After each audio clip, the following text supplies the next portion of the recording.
الأديان والمذاهب على نوعين، يسموهم أهل كتاب. أهل كتاب منه يعني بس يقرون كتب، يعني اليهود أهل كتاب، يعني القدوة مالتهم التوراة. إحنا هم أهل كتاب السنة، يعني أهل كتاب شنو؟ أهل قرآن.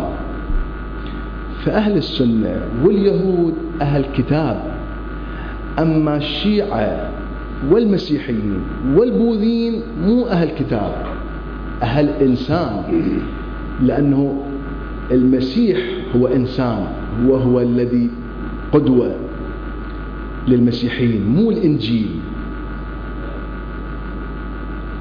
الأخ أحد المسيحيين يؤيد هذا المعنى، أنا نسيت اسمك،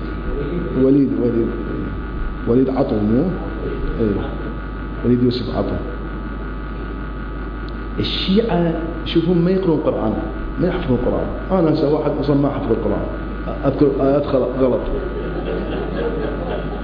دول السنة شلون هذا شيخ كذا؟ إحنا ما يهتم بالقرآن.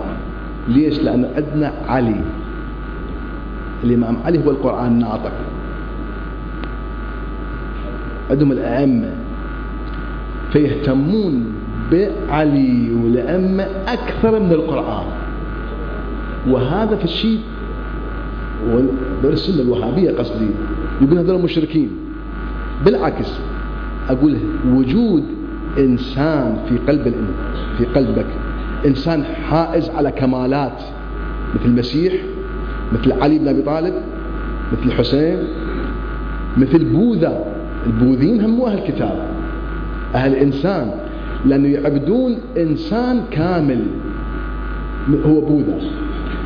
لما تعبد إنسان كامل، لما تتصل بإنسان كامل، تعتبر هذا مثلك الأعلى وهذا ربك، أنت تحاول تصير مثله،